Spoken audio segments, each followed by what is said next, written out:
Bonjour chers diasporaphiles, je suis Alexis Mbakov, diaspora philosophe. Sur cette chaîne, nous abordons de façon décomplexée les problématiques de la diaspora afin d'y apporter des solutions concrètes et pratiques. Nous croyons que l'émergence de l'Afrique passera par sa diaspora. Une diaspora forte, riche et puissante financièrement. Si c'est une thématique qui t'intéresse, je t'invite à t'abonner, à activer les notifications afin de ne rater aucun contenu qui fera de toi la personne la plus forte possible là où tu te trouves. J'ai participé hier à un échange sur la chaîne de Philippe Simo, Investir au pays. Le sujet était: doit-on acheter sa résidence secondaire en Afrique? J'ai été tout de suite interrompu lorsque j'ai apporté mon intervention et cela m'a fait comprendre et voir combien nous sommes encore mal informés, sous-informés sur des problématiques qui nous concernent directement, nous, afro et afro-descendants. Je vous invite à voir l'extrait du débat, de l'échange sur mon ordinateur. On va voir l'extrait de l'échange et on va aller tout de suite vérifier les chiffres sur le site officiel de l'INSEE. C'est parti.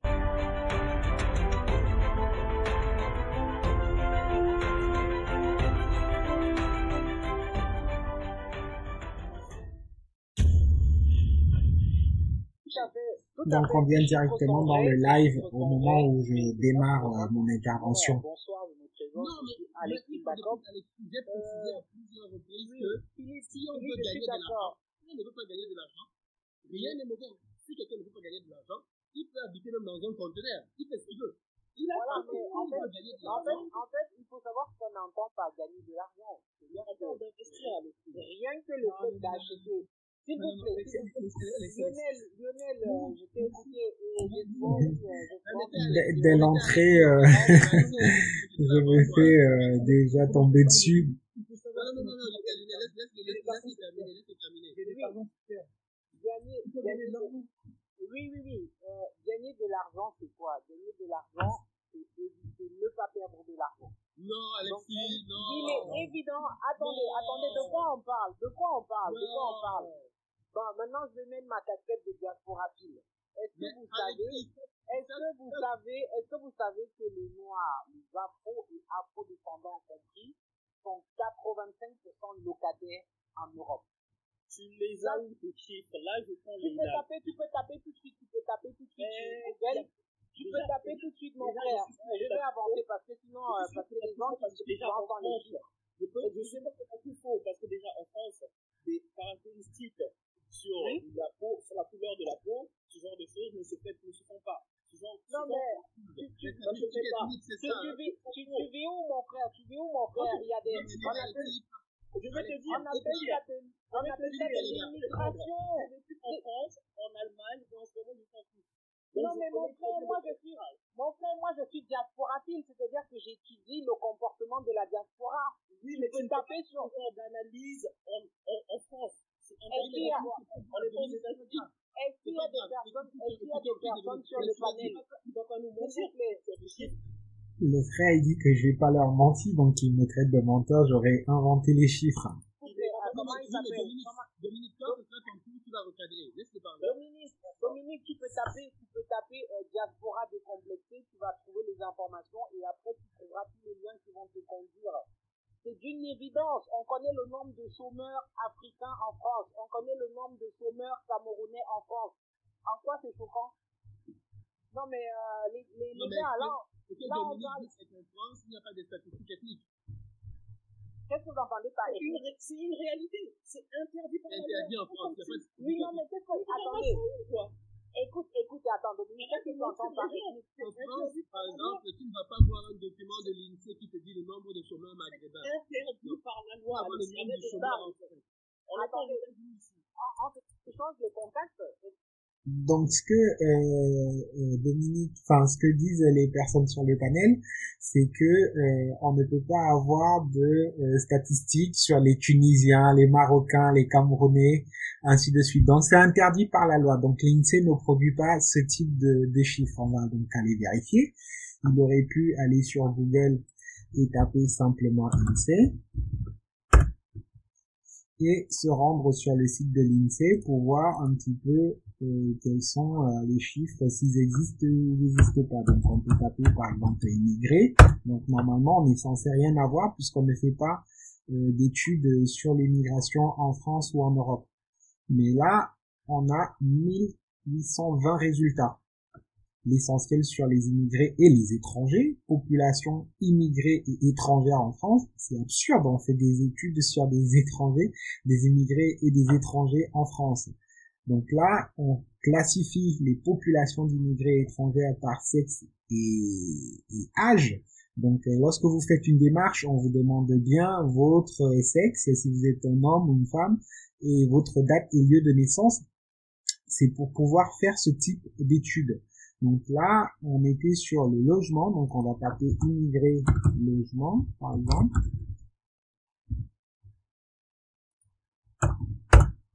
Alors, qu'est-ce que ça nous donne? On a 210 résultats. Et là, on va voir les déterminants du statut d'occupation. Donc, est-ce que ce sont des propriétaires locataires, des logements résidentiels, des ménages immigrés? C'est fou de retrouver de tels documents sur l'INSEE. Donc là, les déterminants des statuts d'occupation des logements de mobilité résidentielle des ménages immigrés. On télécharge cette version imprimable. Donc on va consulter ce document, qui est un dossier de l'INSEE et le service des statistiques du ministère de l'Intérieur.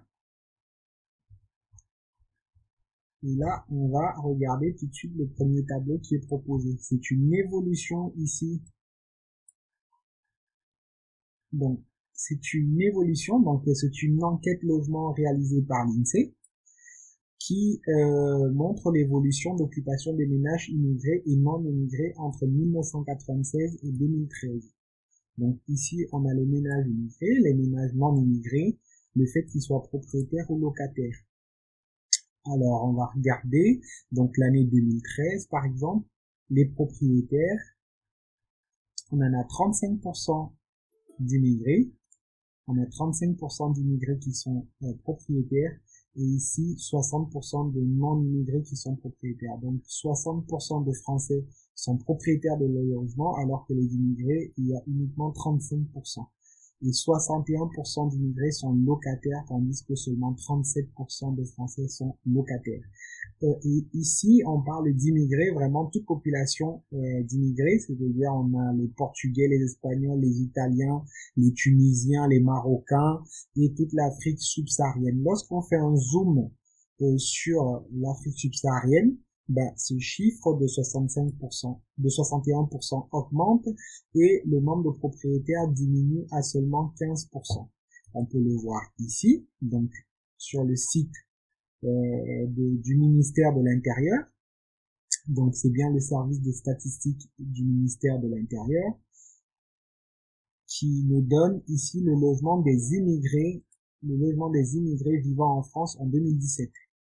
Donc le ministère de l'Intérieur français compte bien les immigrés, les personnes qui rentrent sur le territoire et les classifie, que ce soit en tranche d'âge, que ce soit en pourquoi ils sont sur le territoire, est-ce que c'est pour les études, est-ce que c'est pour venir se faire soigner, est-ce que c'est pour travailler, tout est connu, tout est classifié, donc on connaît le nombre d'étudiants, de chômeurs, de quelle que soit la nationalité, tout est chiffré et répertorié. Donc ici, en ce qui concerne le logement, on a ce que je vous disais, donc parmi les immigrés, on a les Portugais, les Italiens. Donc quand on regarde la moyenne, on est à 36% d'immigrés propriétaires, mais 55% sont des Portugais. Donc quand on regarde les Italiens, 65% sont propriétaires.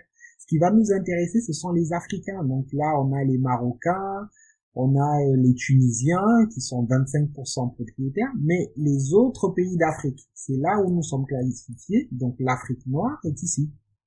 15% d'Africains subsahariens sont propriétaires de leur logement. Donc c'est bien marqué là, 15%. Et là, on a des locataires non HLM, 26%, locataires HLM, 48%. Donc si 15% sont propriétaires, ça veut dire que 85% ne sont pas propriétaires. Donc ici, on a 11% de personnes qui ne sont pas locataires ni propriétaires. Donc ceux-ci, ce sont ceux qui sont en foyer, ceux qui voilà sont hébergés, qui n'ont pas de situation, ainsi de suite. Donc uniquement 15% sont propriétaires. Uniquement 15% d'Africains subsahariens sont propriétaires. Donc les chiffres sont là sur un document de l'INSEE qui a été publié en septembre 2020. Donc tous les chiffres sont là. On peut voir que le ministère de l'Intérieur et l'INSEE, donc on retrouve bien les deux logos ici, le ministère de l'Intérieur qui est là, le service des statistiques du ministère de l'Intérieur et l'INSEE, publient les chiffres sur la provenance des personnes. Donc s'il vous plaît, quand vous venez sur des lives sur des chaînes aussi connues que celle de Philippe Simon Investir au pays, prenez le temps de vérifier ce qui est annoncé, prenez le temps, parce que quand on regarde, quand on participe à un live, on a souvent un deuxième écran sur lequel on peut s'informer d'autres choses. Donc prenez le temps de vérifier les chiffres, parce que si on était dans un cadre professionnel ou dans une réunion de travail dans un milieu professionnel et que des collègues annoncent des chiffres, vous ne sautez pas en réagissant en disant que vous savez de quoi vous parlez. Non, vous vérifiez si ce que les collègues annoncent sont vrais. Donc ayons un peu de tact, de bonne foi et surtout d'intelligence quand nous discutons sur des plateaux ensemble pour faire avancer les échanges. Revenons dans Face Caméra, cher Diasporaphile. Je vais essayer de répondre à la question du débat de cet échange qui était de savoir, faut-il construire sa résidence secondaire en Afrique? Je dirais que la réponse ne peut pas être oui ou non. Tout dépend du public auquel on s'adresse. Tout dépend de la personne qui se pose cette question de savoir si elle doit construire sa résidence secondaire en Afrique ou pas. Donc ici, sur cette chaîne, nous nous adressons à la diaspora africaine, les Africains qui sont en Occident. Et pour apporter ces réponses, on a vu quelques chiffres sur le site de l'INSEE. Nous sommes majoritairement locataires. Donc aujourd'hui, on a un ensemble de chiffres qui permettent d'étayer la situation, les conditions de vie de la diaspora africaine en Europe et en Occident de façon générale. Et la situation des Africains en Occident, elle n'est pas tout à fait glamour, elle est même plutôt médiocre. Donc, on a un travail à faire déjà d'évolution, de croissance sur nos conditions de vie et à partir de cette croissance, on pourra s'étendre et être plus impactant sur le continent. C'est vraiment cela la vision du diasporaphilisme.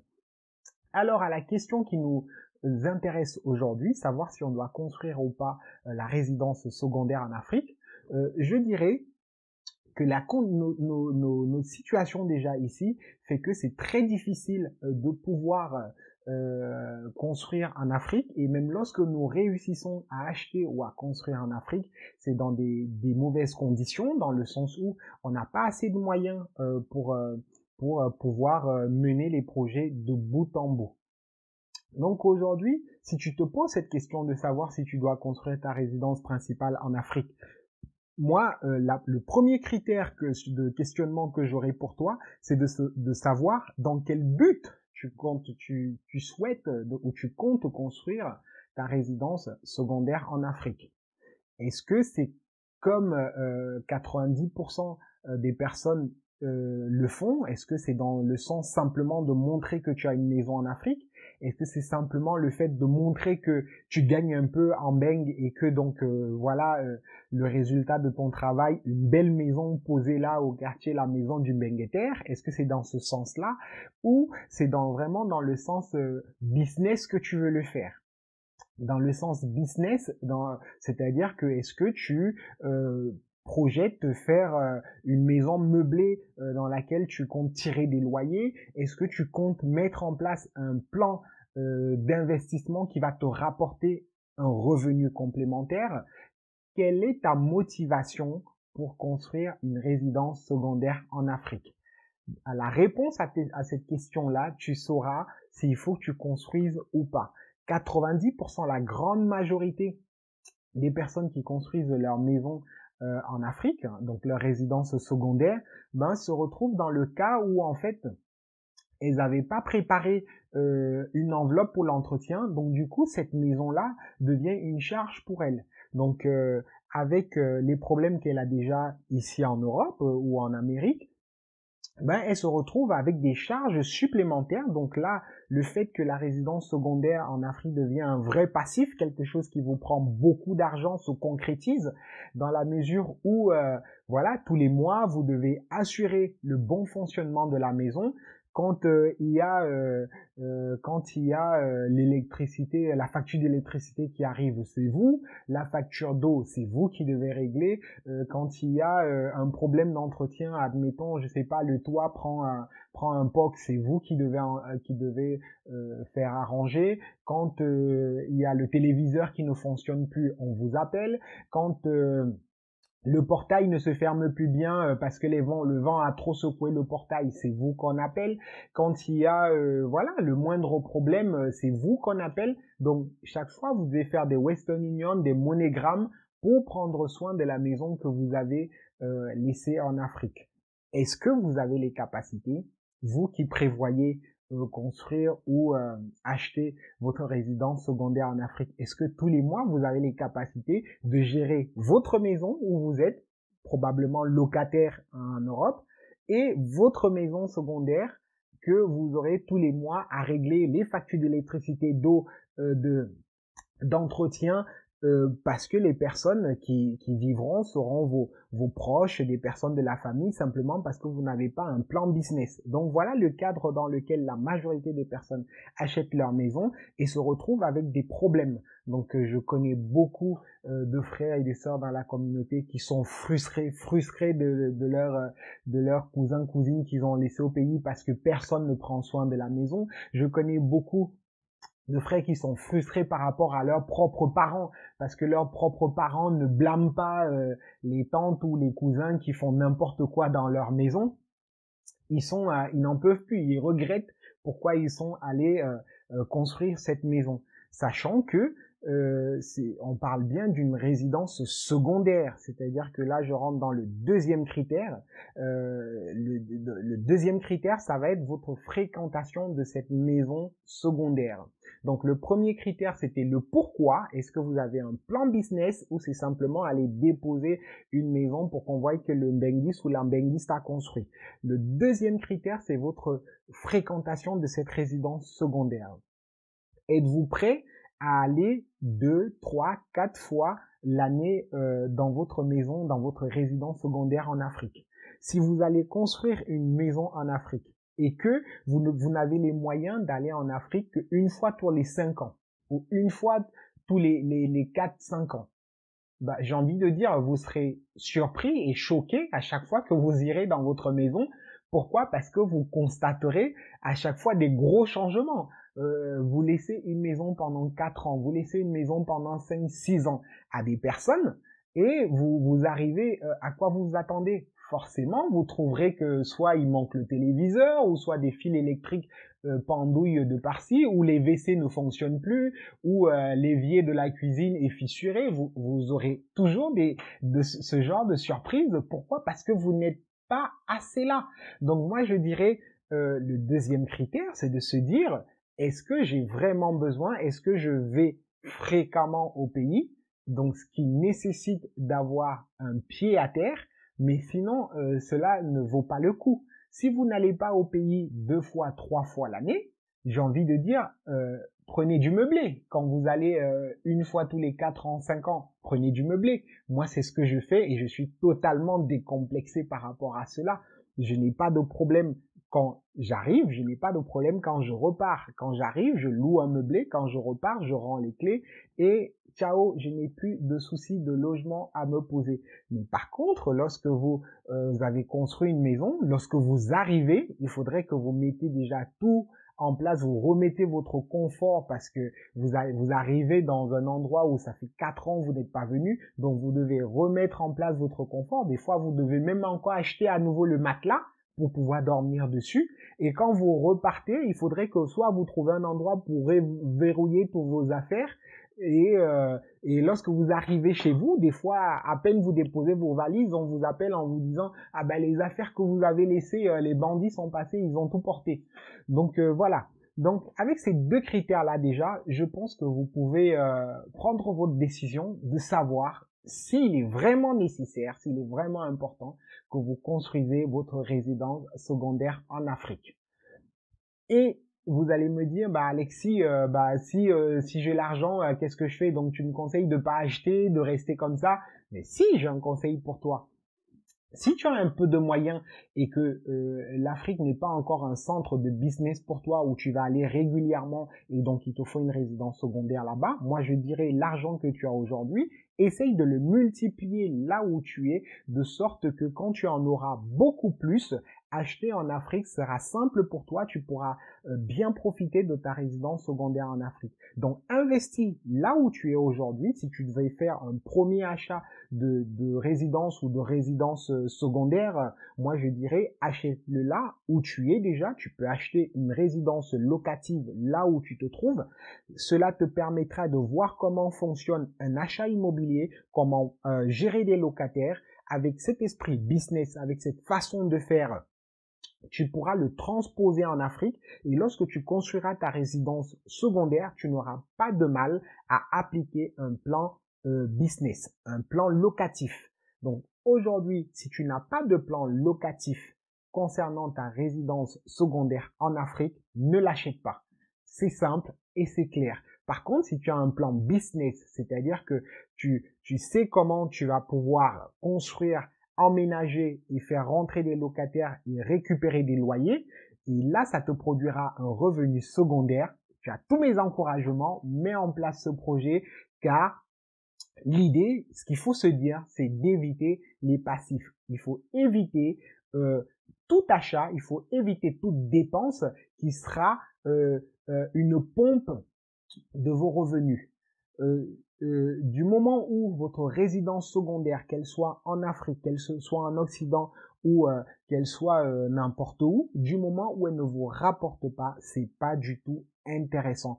Il ne faut pas tomber sur le plan du sentiment parce qu'on a posé la question en rajoutant Afrique à la fin que le cœur tout de suite doit faire boum, boum, boum, boum et on perd la tête et on ne réfléchit plus.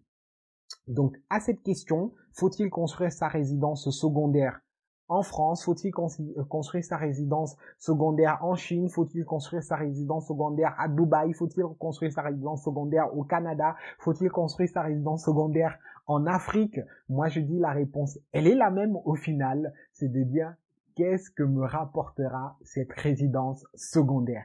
Du moment où vous aurez calculé qu'est-ce que cela va vous rapporter et que vous êtes plutôt sur un investissement positif, donc un investissement qui vous rapporte, moi je dis foncez, allez et investissez à cet endroit-là dans une résidence secondaire. Je vous remercie d'avoir écouté. Donc si vous ne l'avez pas encore fait, abonnez-vous et activez les notifications afin de ne rater aucune vidéo. Je vous dis à bientôt pour la prochaine vidéo.